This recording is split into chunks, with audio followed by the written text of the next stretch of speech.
Hello and welcome to the Westcity Church podcast. If you'd like to get to know us more, find us at westcitychurch.com.au. We really hope that you're encouraged by today's message.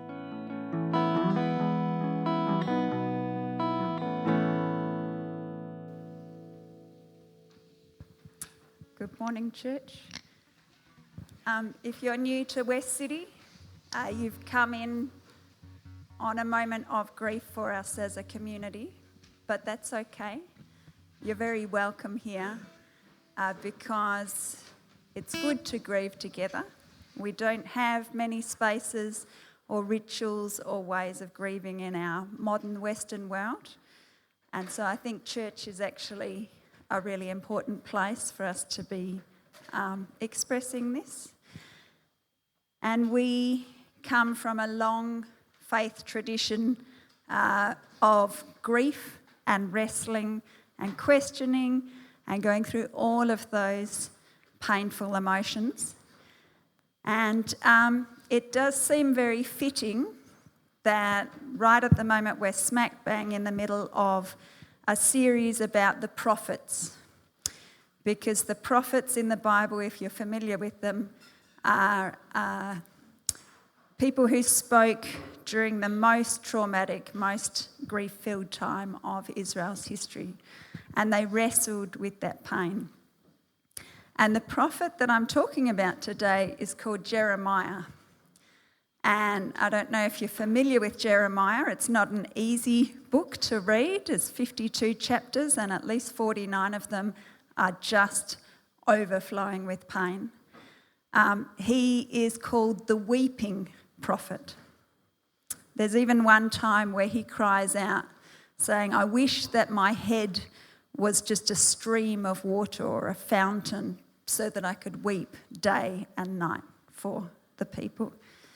And there's a book that follows Jeremiah called Lamentations.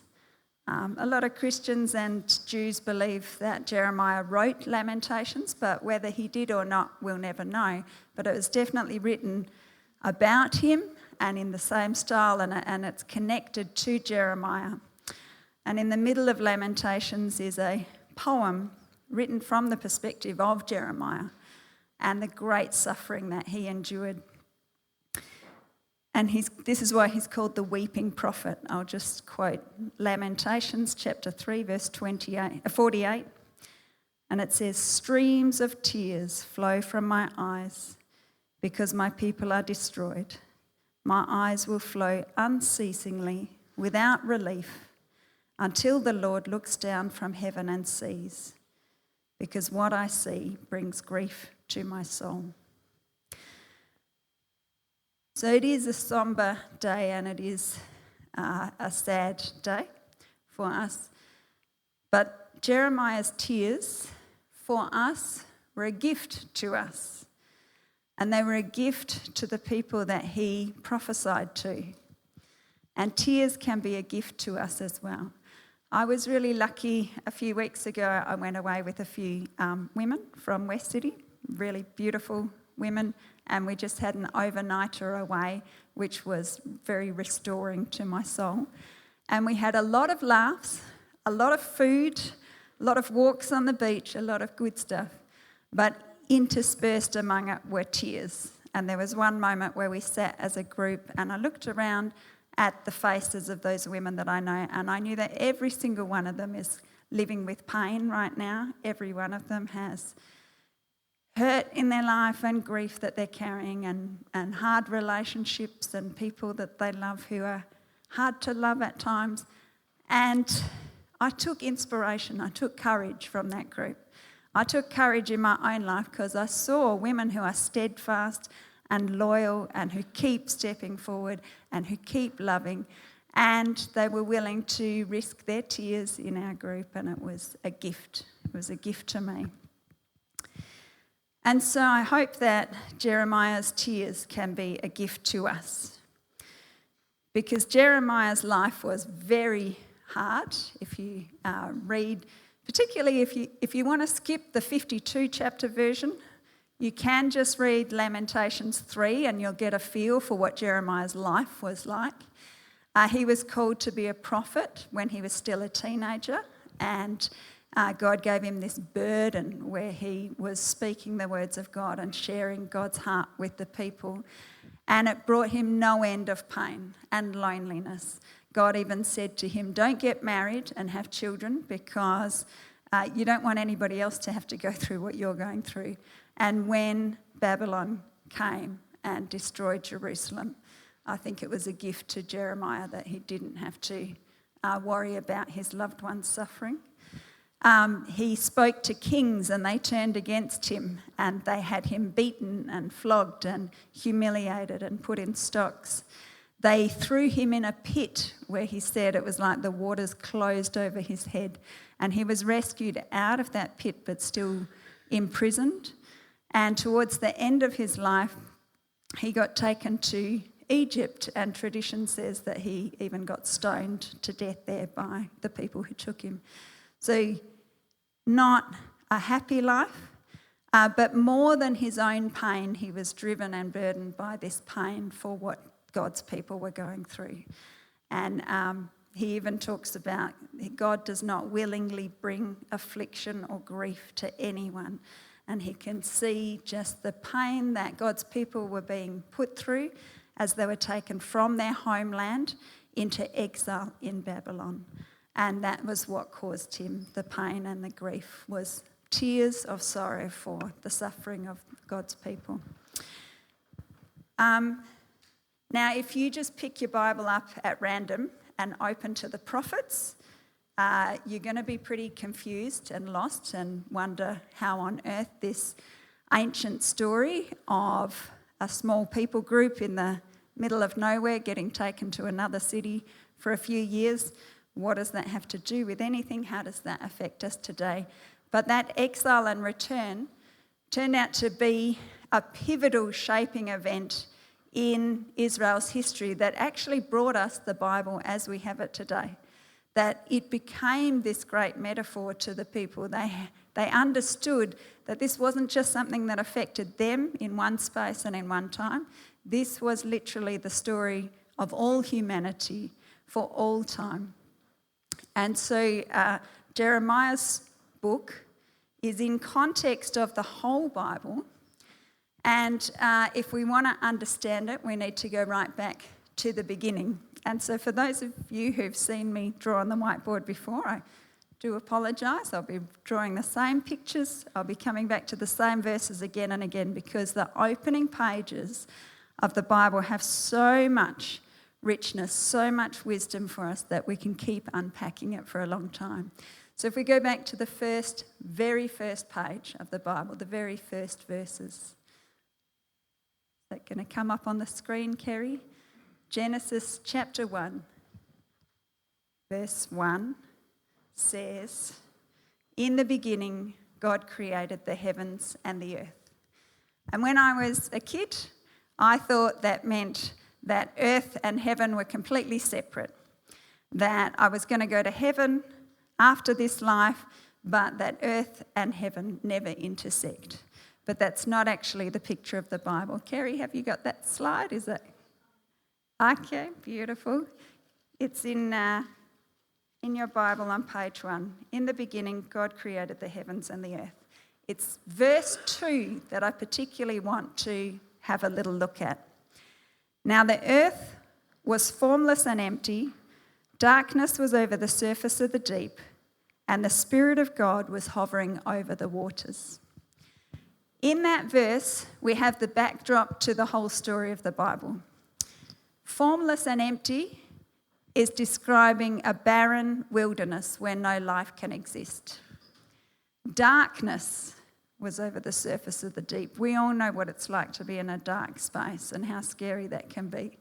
And the Spirit of God was hovering over the waters. So here you have 3 metaphors, 3 images of darkness, despair, destruction, and it looks like a dark, chaotic, wild waters. It looks like the sea. Of course, you and I love the sea. We love the fish in there. We watch all the David Attenborough documentaries, we think of the sea very differently than the ancient people, but all of us can appreciate that if you're in a wilderness, you need clean water. If you're in the wild ocean, you need a boat. If you're in the darkness, you need a light. So we know that darkness, wilderness, and the waters speak of chaos and death and the places where life cannot grow. So this is the backdrop to our story, is chaos and darkness. And into that space, God says, let there be light, and there was light. And God saw that the light was good, and he separated the light from the darkness. Now, notice those words, he separated the light from the darkness. He did not get rid of darkness. He separated the light from the darkness. So he introduced the space that we need for life to flourish. But he did not get rid of darkness in this story. It's still there, but it's contained. It's contained, it has its space, it only exists for the night, and in the morning there's new day. So that was day one. On day two, he tamed the waters. So he had the waters below and the waters above. And on day three, he drew out the dry land. Because if you're in the waters, you need a safe space.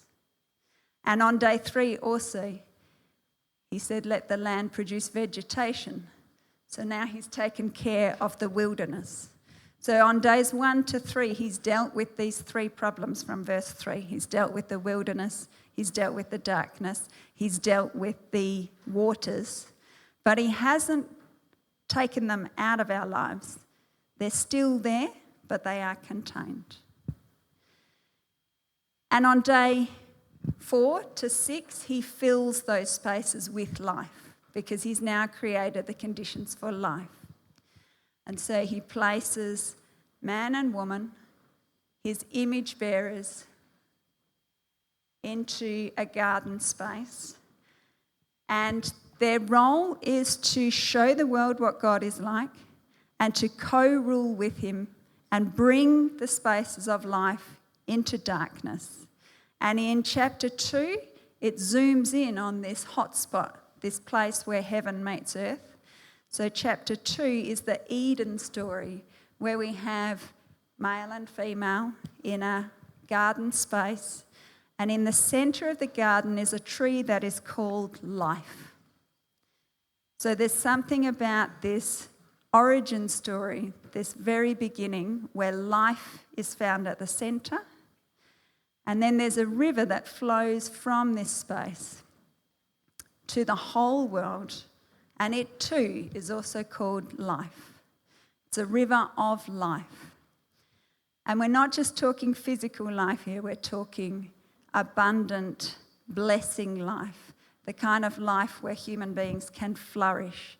And so we start the story with this ideal, beautiful space that feels like home. Humans are in perfect relationship and unity with God. They're in relationship with each other, and they're in unity with creation itself. The Bible starts with a picture of home, and it's home for you and it's home for me. The names of these people in the garden are called Adam, which means human, and Eve, which means life. So this is not just the story of two people long ago. This is the story of all humanity. We all belong in the garden. We all are home in a space where we are in unity with God, with each other, and with creation. And every person you come across, the people in Gaza need an Eden space. The people in Israel need an Eden space and come from there. The Republicans come from Eden. The Democrats come from Eden. The Russians come from Eden. The Ukrainians come from Eden. All human beings feel most at home when they're in this space. And we are all homesick for a land that we have never seen, that we have never been in. But our hearts know it and we recognise it. We recognise it when it's not there. We recognise when we turn our TVs on and we see war and we see conflict and we see violence, and our hearts say, this is not home. This is not what I was made for. This does not feel right. This feels foreign to me in my very soul. We recognise home when we catch glimpses of it. We try and create home on Christmas Day when we gather our family together, and we do everything we can to find that beautiful space. Everyone comes from Eden. This is what we were made for. And here we are, homesick for a home that we've never seen. In the Bible, the first 11 pages are really important to set up the conflict of the whole rest of the narrative. So on page 3 of the Bible, unfortunately, this beautiful home, this ideal where our hearts resonate, where we long for, is broken by us because we contaminate it. We bring in the spaces that lead to death. Into this space, which is all about life, we start to move towards choices that lead to death. And we say, not your will, but my will be done. And so within a few pages, the people end up further and further east from this Eden space. And they move to spaces which create murder and violence and senseless violence towards strangers until the whole world is filled not with blessing, as God asked us to, but filled with violence. And on page 11, we have a very different kind of home. And humans gather together to build a new home together. And it's called the Tower of Babel. And the humans say, let us build for ourselves a home whose head is in the heavens. Let us set ourselves up against God. And this is like Eden, but it's a corruption of it. This is good news for a few people, because this is good news for those who are at the top. And so the rich, the powerful, the wealthy, the strong are at the top of that pile, and the whole thing is built by slave labour. This is a corruption of home. And it's given the name the Tower of Babel, but if you're reading in the ancient Hebrew, you'll know that Babel is actually the name for Babylon. And it's very explicit in the text. It says they were in the plains of Shinar, which, if you look at a map, is exactly where Babylon is located. So all of this becomes a map then for the story of the exile, the story that Jeremiah watched, lived out in front of him as he spent 40 years warning the people that this was coming, and then finally watching it as it came and grieving as God's people were taken from their homeland, from a place of blessing in Jerusalem, and they were taken to the great empire city of the world, Babylon. And you and I relate to this story because we live in Babylon. This is Babylon around us. And when you live in a place like Babylon, it feels like you have only two choices. It feels like you can be part of it or you can rebel against it. You can either take advantage of our economic and political systems, of the way that we're set up, where the strong rise to the top and the weak get downtrodden. We can be part of that. We can aim to be part of the strong. We can milk it for all it's worth, and maybe we'll feel like we found Eden. Or we can fight it. And sometimes I have a feeling that kind of our side of the fence politically has chosen to fight it, burn it down. We hate that space. Let's just destroy it with everything we can. Let's belittle it and mock it. Let's tear it down, burn it to the ground. We don't care. We're not actually emotionally invested in this space. And that's not a great choice either, because when you do that, you end up looking like Babylon too.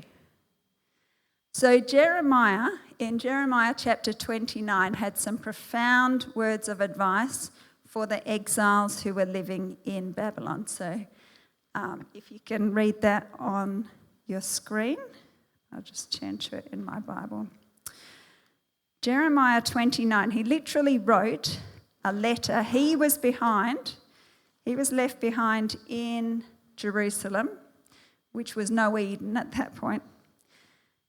And this is what he said. This is the text of the letter that the prophet Jeremiah sent from Jerusalem to the surviving elders amongst the exiles, and to the priests, the prophets, and all the other people Nebuchadnezzar had carried into exile from Jerusalem to Babylon. This is what the Lord Almighty, the God of Israel, says to all those I carried into exile from Jerusalem to Babylon. Build houses and settle down. Plant gardens and eat what they produce. Marry and have sons and daughters. Find wives for your sons and give your daughters in marriage so that they too may have sons and daughters. Increase in number there, do not decrease. Also, seek the peace and prosperity of the city to which I have carried you into exile. Pray to the Lord for it, because if it prospers, you too will prosper. So there's a third way. We actually don't have to join in with Babylon and the economic and political systems of oppression, but we also don't need to burn them to the ground, because we are citizens of a different country. We come from a different homeland, and we can bring the principles and practices and culture and language of our homeland to the land that we live in. And we can bless this space, and we can creatively and prophetically speak into this space in ways that are not dehumanising, not belittling and mocking of others from Babylon, because we know they're actually from Eden too. And the people who don't look like us or talk like us or act like us, and even the people who don't vote like us or read the Bible like us, the people from Westcity and the people from whatever the name of your old church is. They're all from Eden. We're all from Eden. So let's talk like people from Eden. Let's bring language of hope and restoration, of love and patience, of compassion. Let's bring the culture and the practices. And those practices include weeping and grieving and wrestling with God. This is a book full of people who wrestle and question and call out to God, argue with God even, beg him to make sense of the crazy world that they are in. Let's bring that culture. Let's open that up. Jesus took great encouragement from the book of Jeremiah. He identified really hard with this guy who had suffered so much. He quoted Jeremiah often. He wept over Jerusalem like Jeremiah did. He condemned what was happening in the temple, and he used the very words of Jeremiah to condemn the people. He confronted what he saw, and he carried this great burden. And I think it mattered to him. It mattered that somebody else had wept those tears. He took courage from that because he was weeping the same tears.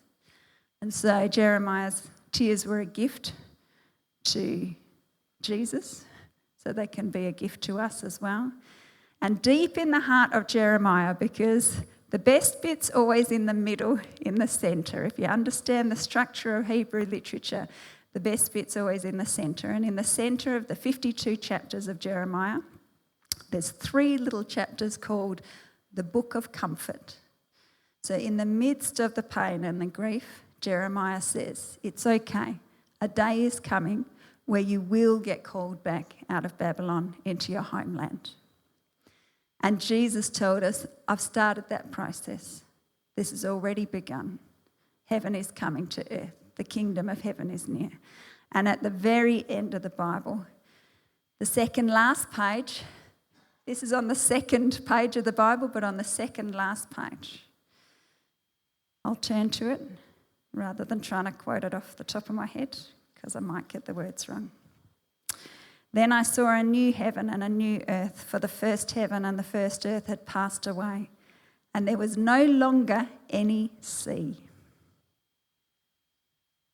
And I heard a loud voice from the throne saying, "Look, God's dwelling place is now among the people, and he will dwell with them. They will be his people, and God himself will be with them and be their God. He will wipe every tear from their eyes. There will be no more death or grieving or crying or pain, for the old order of things has passed away." We're not there yet. We're still in Babylon, but we come from another home and we speak the language of our home. And one of the things that you do to keep your culture alive when you're living in a foreign space is you eat the food of your homeland. And every week when we come together, we eat the physical symbols of the bread and the wine. And so I'm going to get the musos to come back up so that we can start to prepare to eat the food of our homeland together, to keep the culture of Eden alive in the midst of Babylon. And just meditate on that as we come together. Thank you. How good was that message? Thank you so much for joining us. Each week at West City, we say a benediction together. We do this because we believe that the purpose of the church is to be a caring community for the world, and that as we go and serve others, we enter into Christ's work of welcome, restoration and healing, both for us and others. We believe that in doing so, we get to see and encounter Christ. So let's say the benediction together. We come together as the church to be reminded of the go of Christ. So we will go out and feed the hungry, go out and clothe the naked, go out and fight for justice, go out and end oppression, go out and proclaim anew the old story, go out and associate with those who don't look like us, think like us, act like us, and don't even like us. And we'll do it all in the name of the one who sent us. His name is Jesus.